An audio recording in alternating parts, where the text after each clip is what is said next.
Hello everyone, I am Jayesh Kumar Gupta. I am here with a new video. एक एक news चल रही थी जो अभी भी चल रही है, वो है बिहार में। वो अभी मैं दिखाता हूँ आर्टिकल। वो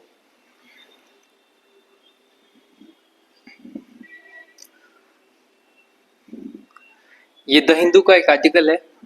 इस पे लिखा हुआ है कि जो हमें राइट टू वोट है, हमारा जो हम लोग वोट देते हैं, उसका वो कौन से राइट्स में आता है। क्या वो फंडामेंटल राइट है, क्या वो कॉन्स्टिट्यूशनल राइट है, क्या वो स्टैट्यूटरी राइट है, या वो नेचुरल राइट है।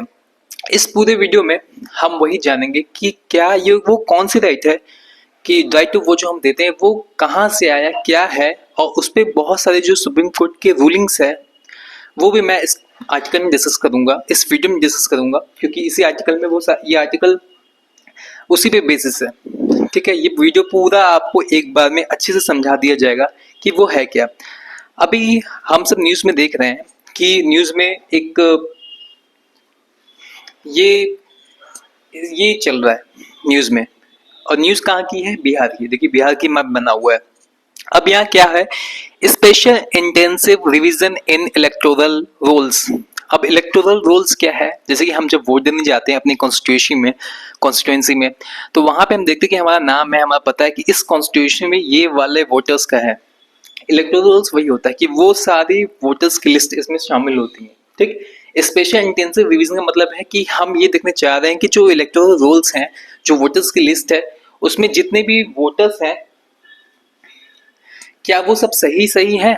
ऐसा तो नहीं है कोई बाहरी आके वहां रहा है, या किसी का नाम आगे जो कोई वहां रहता ही नहीं है। तो एक ये स्क्रीनिंग टाइप का है कि देखा जाए कि क्या वही लोग वहां पे हैं, यानी उनकी लेजिटिमेसी देखी जा रही है कि क्या आप लोग वहीं के हैं। तो इसीलिए एक स्पेशल रिवीजन, इंटेंसिव रिवीजन चलाया जा रहा है इलेक्शन कमीशन ऑफ इंडिया के द्वारा। तो आइए पहले देखते हैं कि इस पूरे वीडियो का मेन ऑब्जेक्टिव यही है कि राइट टू वोट जो हमारा है वो कौन से राइट है हमारा, और साथ ही साथ कुछ सुप्रीम कोर्ट की रूलिंग है जो ये जो राइट टू वोट है, सुप्रीम कोर्ट की जो रूलिंग्स है इस पे क्या बताती है, क्या उनकी रूलिंग्स है। ठीक, पहले तो ये है कॉन्स्टिट्यूशन हमारा, पीछे ये लिखा है राइट टू वोट। देखिए पहले तो हम देखा जाए कि आर्टिकल 326, ये आर्टिकल 326 है हमारे कॉन्स्टिट्यूशन का।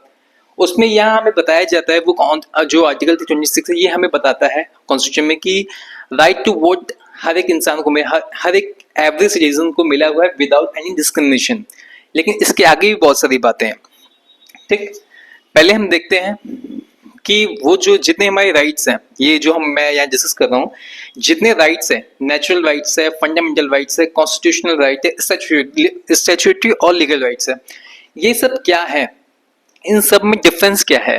ठीक है, ये सब क्या है, इन सब में डिफरेंस क्या है, हम भी इस वीडियो में जरूर जानेंगे। ठीक, तो आइए स्टार्ट करते हैं, शुरुआत से नेचुरल राइट से स्टार्ट करते हैं। पहले तो देखते हैं नेचुरल राइट है क्या। नेचुरल राइट का मतलब होता है इनहेरेंट और इनएलिनेबल राइट, यानी कि जैसे कुछ राइट्स ऐसे होते हैं जो हमसे कोई छीन ही नहीं सकते हैं, वो एकदम नेचुरल राइट है, वो हमसे कोई छीन नहीं सकता। जैसे कि right to life and liberty, ये नेचुरल राइट्स में आता है। अब दूसरा कौन सा है? Fundamental rights. फंडामेंटल राइट्स क्या है? फंडामेंटल राइट्स जो है वो पार्ट 3 हमारे जो इंडियन कॉन्स्टिट्यूशन है उसके पार्ट 3 में लाई करता है। इसमें बहुत सारे राइट्स हैं। ठीक है, बस मैं इसमें ओवरऑल जनरली मैंने बस ऐसे ही बता दिया हूँ कि फंडामेंटल राइट्स क्या होता है, वो हमारे पार्ट 3 के कॉन्स्टिट्यूशन में लिखे हुए उसमें सारे दिए हुए हैं, लिस्टेड हैं। उसमें ये बता दिया गया है कि ये आपके फंडामेंटल राइट्स है जो हर एक सिटीजन को मिला हुआ है। ठीक है, और ये जो जो जितने भी राइट्स है ये डायरेक्टली इन्फोर्स किए जाते हैं।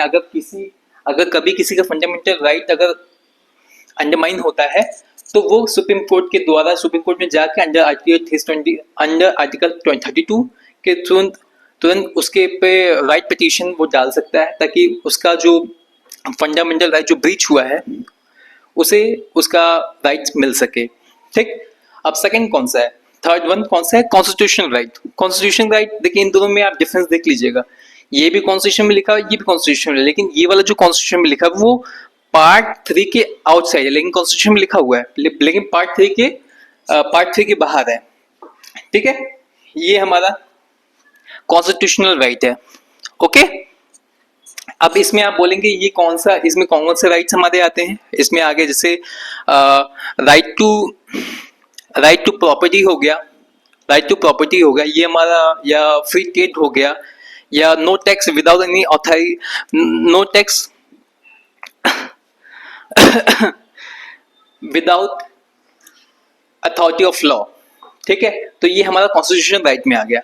अब स्टैट्यूटरी और लीगल राइट्स में क्या है, देखिए इसमें क्या होता है ना कि इसमें अलग अलग लॉ जो भी पार्लियामेंट जो बनाता है या स्टेट लेजिस्लेचर जो बनाता है लॉ, जो कानूनी रूप से है, जो लॉ के द्वारा बनती है, चाहे वो पार्लियामेंट का हो चाहे वो स्टेट का हो, वो आता है स्टैट्यूटरी और लीगल राइट्स में। जैसे राइट टू, जैसे फॉरेस्ट राइट एक्ट आ गया, फॉरेस्ट राइट एक्ट जो पार्लियामेंट में पास हुआ था, उसमें क्या होता है, राइट्स ऑफ शेड्यूल ट्राइब, जो शेड्यूल ट्राइब रहते हैं उनको उनके अधिकार मिलते हैं। तो ये कैसे इनको अधिकार मिला है, लॉ के थ्रू, जो पार्लियामेंट में पास हुए हैं, जो स्टेट लेजिस्लेशन में पास हुए हैं। ठीक, तो अब आइए उसके आगे देखते हैं।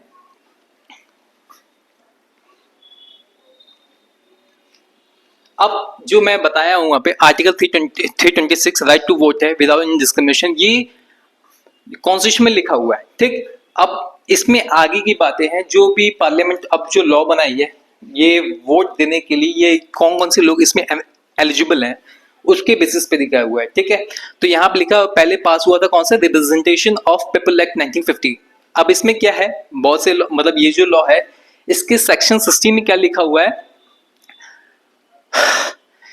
इस पे ये लिखा हुआ है, ये लिखा था कि जो डिस्क्वालीफाई होते हैं वो सारे नॉन सिटीजन, यानी जो भी सिटीजन है सिर्फ वही इनरोल कर सकता है, जो भी नॉन सिटीजन होंगे उनको इलेक्टोरल रोल में रहने का कोई अधिकार नहीं है, वो डिस्क्वालीफाई हो जाएंगे। ओके, अब सेक्शन 19 क्या कहता है, जो भी पर्सन, जो भी सिटीजन है, इंडियन सिटीजन है, अगर उसकी उम्र 18 से कम है, वो एक क्वालिफाइंग डेट लिखा होगा, वो लॉ के द्वारा ही बताया जाता है, वो भी डेट बता देंगे मैं बाद में। तो उसमें क्या होता है, 18 ईयर्स से कम नहीं होना चाहिए। ठीक है, 18 ईयर्स जो डेट मेंशन किया है उस वक्त उस सिटीजन की एज 18 से कम नहीं होना चाहिए, ज्यादा ही होना चाहिए। ठीक, और तो और वो वहीं उसी कॉन्स्टिट्यूशन का, कॉन्स्टिट्यूएंसी का रहने वाला होना चाहिए, ये आज सेक्शन 19 कहता है। ठीक, अब section representation of people act 1951, ये दो लॉ हैं। ठीक है, अलग अलग है। इसमें क्या कहता है सेक्शन 62, इस लॉ का सेक्शन 62 क्या कहता है, right to vote to every person, ये क्या कहता है, उन सारे लोगों को अधिकार मिला रहेगा जो यहाँ पे लिस्टेड है, जो इस इलेक्टोरल रोल में लिस्टेड है, उनको राइट टू वोट यहाँ से मिलता है। ठीक, लेकिन ये उनके लिए नहीं है जो यहाँ पे लिस्टेड नहीं है, यहाँ से वो डिस्क्वालीफाई हो चुके हैं, या फिर अगर वो प्रिजन में है, जेल में है, तो ये उन्हें नहीं मिलता है। ओके,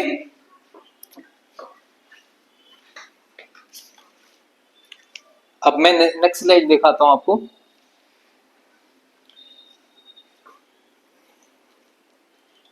अब यहाँ पे बहुत सारी सुप्रीम कोर्ट की रूलिंग, जो मैं आपको बता रहा था कि बहुत सारी सुप्रीम कोर्ट की रूलिंग आई है, वो अभी से नहीं, देखिए कितने पुराने हैं, 1952 में है। एनपी पोनुस्वामी केस 1952, इसमें क्या है, इसमें बोला गया जो राइट टू वोट है वो स्टैट्यूटरी राइट है, यानी ये वाली राइट है।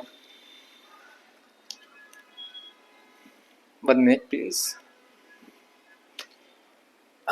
स्टैट्यूटरी राइट है, ये वाली राइट है। क्यों, ये इनका बेसिस क्या है, जो रिप्रेजेंटेशन ऑफ पीपल एक्ट 1951 है उसकी वजह से मिला है, इसलिए यहाँ पे आपको स्टैट्यूटरी राइट इनके द्वारा बोला गया है, क्योंकि इनके द्वारा इस वाले केस में ज्योति बासु केस 1982 में जो हुआ था, उसमें भी इन्होंने कहा कि जो सुप्रीम कोर्ट की रूलिंग है वो इन्होंने भी ये कहा कि ये स्टैट्यूटरी राइट है। PUCL केस 2003 हुआ था, उन्होंने लेकिन ये कहा कि नहीं, ये कॉन्स्टिट्यूशनल राइट है, यानी ये वाली राइट है, यानी कंटेनिंग कॉन्स्टिट्यूशन में है, लेकिन पार्ट 3 के बाद, मतलब फंडामेंटल राइट नहीं, कॉन्स्टिट्यूशन में है, इसलिए लिखा है। ये इन्होंने क्यों कहा, क्योंकि आर्टिकल 362, ये आर्टिकल 326 हमें कहता है राइट टू वोट, इन्होंने ये सोच के ये कहा था, ये वाली सुप्रीम कोर्ट की जजमेंट आई थी। ठीक, अब सेकंड में क्या है, कुलदीप नायर केस 2026, इन्होंने भी यही कहा कि ये, इन लोग ने कहा कि ये नहीं, ये भाई ये तो स्टैट्यूटरी राइट है। ठीक, फिर राजबाला केस 2015 हुआ, इन्होंने कहा कि नहीं नहीं नहीं, अब ये कॉन्स्टिट्यूशनल राइट है, 2015 में कहा था। ठीक, फाइनली अब क्या हुआ, अनूप बर्नवाल केस जो 2023 में आया था, उन्होंने कहा नहीं, ये स्टैट्यूटरी ही राइट है। ठीक, अब आप कहोगे कि इतने सारे राइट्स, इतने सारे जजमेंट में इतने सारे जो रूलिंग हुई हैं, कौन सा वाला हम लोग मानेंगे? जो लास्ट में हुआ ना 2023 स्टैट्यूटरी राइट, यही हम मानेंगे। तो राइट टू वोट हमारा क्या है? स्टैट्यूटरी राइट है। ये अनूप बर्नवाल केस 2023 के अकॉर्डिंग, यानी current legal status is statutory right.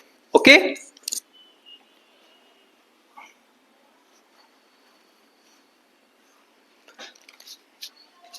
Okay,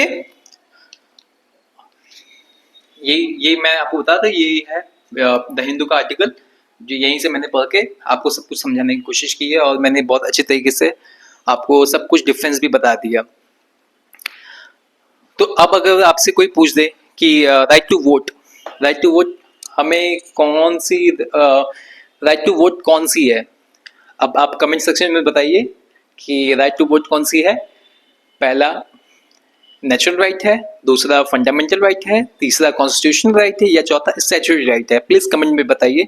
okay, और ये मैं तो बताना भूल गया, ये इंट्रोडक्शन मेरा जयेश कुमार गुप्ता, मैंने बीएससी किया है फिजिक्स, मैथ और स्टैटिस्टिक्स से, and right now I am preparing for civil service examination 2026। Okay, तो इस वीडियो के लिए आज इतना ही, और अब मैं सोच रहा था कि कल मैं और अच्छे टॉपिक पे डिस्कस करूंगा।